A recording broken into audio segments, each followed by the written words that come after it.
Que para poder tener electrones con una cierta energía, teníamos que primero que todo evaporarlos de un filamento, acelerarlos hacia un ánodo y al final poder usarlos o tener que seguir acelerándolos. O sea, habíamos visto que teníamos un filamento, el filamento corría una corriente a través de él, se calentaba, emitía, evaporaba, si ustedes quieren, los electrones. Yo tenía un ánodo que atraía a estos electrones hacia un orificio, de modo que los electrones siguieran de largo, y ahora yo puedo usarlos para, vamos a ver luego, generar fotones, o yo podría, si necesito mayores energías, continuar acelerándolos. Para el caso que yo quiero rayos X, me basta directamente esta situación. De hecho, los bulbos de rayos X tienen esta parte, más el target que vamos a discutir luego, que es el que me genera los fotones, o los rayos X. Ahora, en el caso de que yo necesito más energía, yo debo continuar acelerando el electrón en esta zona posterior, lo cual significa que necesito un nuevo equipamiento para ese efecto. Y lo que uno hace es generar nuevamente pequeñas series de placas que me permitan acelerarlo. O sea, por ejemplo, yo voy a nuevamente aquí poner una placa aquí. El electrón llegó a este punto de acá, atravesó, este podría ser la primera placa, pero no lo es porque tenemos que ver después algo que hay anticipado esto, pero supongamos. Entonces yo lo tengo cargado positivamente, este negativamente, y el electrón va a ser atraído por esta placa y repelido por esta otra. En consecuencia va a acelerar y va a llegar nuevamente a este orificio y va a atravesar. El problema es que si yo ahora tengo la próxima placa, por ejemplo, porque ya que esta está positiva, la próxima va a tener que estar negativa, y así yo lo puedo ir haciendo alternadamente, pero tengo un pequeño problema. Si el electrón llega a esta posición de acá, va a ser repelido por esta placa de acá, porque es negativa, él es atraído por las positivas, no por las negativas. Y por otro lado, va a ser atraído por la placa positiva. O sea, en este minuto, si yo tuviera un electrón en esta posición, este va a ser atraído en esta dirección, lo cual no me sirve porque el haz, en vez de acelerarlo, yo lo estaría frenando. Así que yo no puedo tener electrones en esta zona, los puedo tener en esta zona de acá, o lo puedo tener en esta zona, porque también negativo o positivo, puedo tener otro electrón acá. O sea, yo puedo tener en placa por medio un electrón. Y el electrón yo lo voy a acelerar hasta que llega a la próxima posición. Y en el minuto que llegó a la nueva posición, yo requiero que las placas hayan cambiado de polaridad. O sea, yo necesito que en ese minuto, cuando este electrón llegue a esta posición, esta placa se vuelva negativa y esta se vuelva positiva. ¿Se fijan? Antes era positiva, ahora es negativa. Antes era negativa, ahora positiva. Lo mismo para este. Cuando el electrón llega a esta posición, yo necesito que esta sea ahora negativa. Y una que venga más adelante tiene que ser positiva. O sea que yo voy a tener que ir alternando la polaridad y tengo que además fijarme que los electrones viajen en pequeños paquetes, o como los gringos llaman bunches.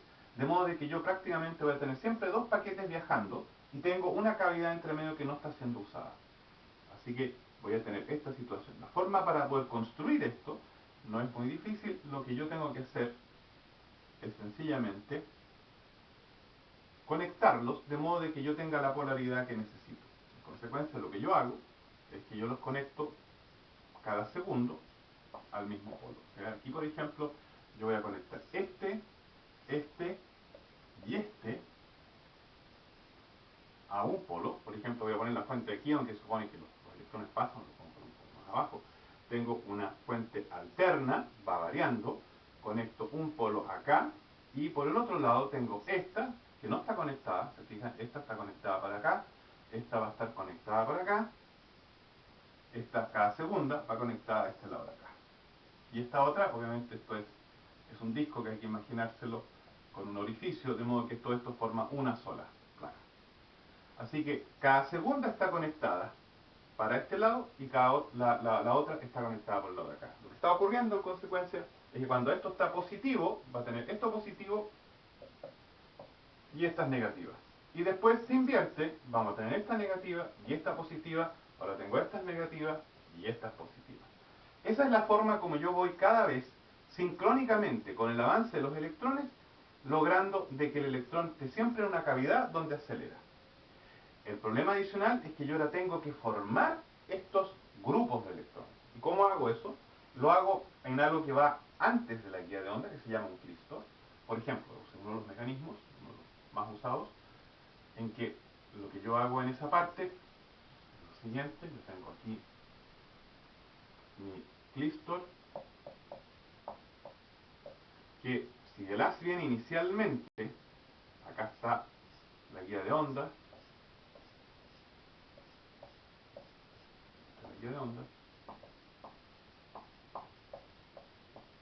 lo que va a hacer es que cada vez aquí viene un flujo constante, viene del filamento originalmente, viene un flujo constante.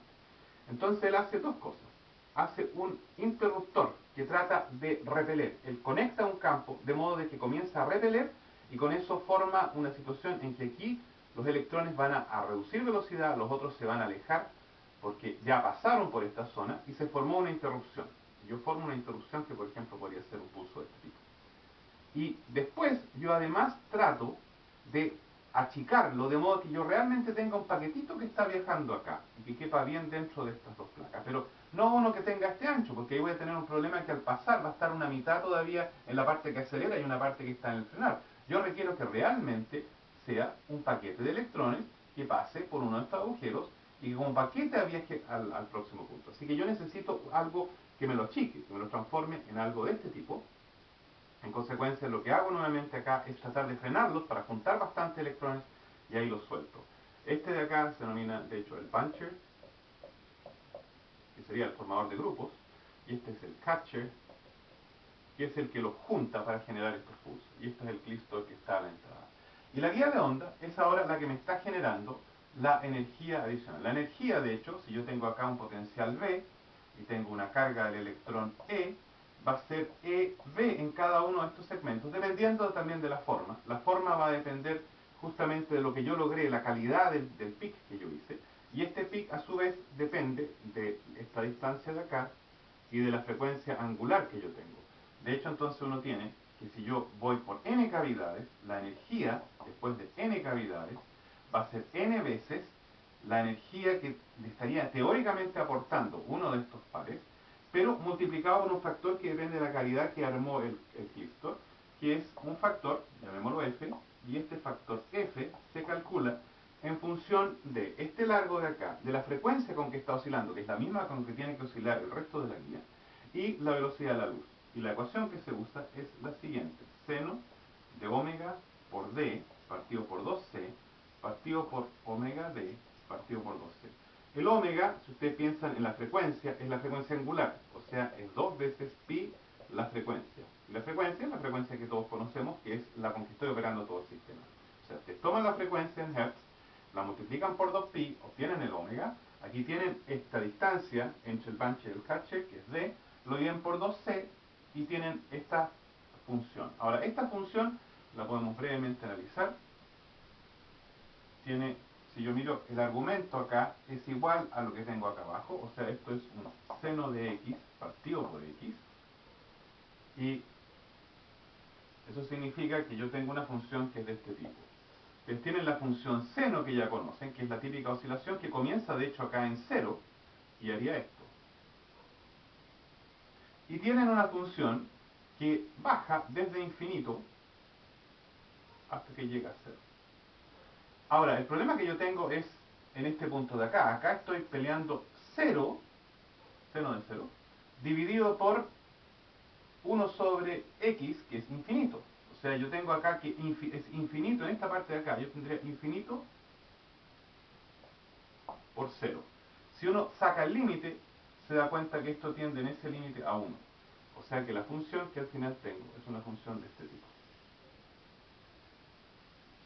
que se va achicando, y que es máxima en 1. Así que yo defino el clistor de modo de que ojalá el omega d sobre 2c sea lo más pequeño posible. O sea, yo elijo que sea pequeña la distancia d, de modo que con la frecuencia y la velocidad de la luz dada, yo tenga un factor acá que no me reduce demasiado la energía. Así que esta es la energía. Ahora lo que tenemos que hacer es ver cómo tenemos que diseñar las distancias, porque uno de los problemas que hay es que si yo voy aumentando la velocidad, ¿qué va a pasar con las distancias? Tengo que hacerlo cada vez más largo.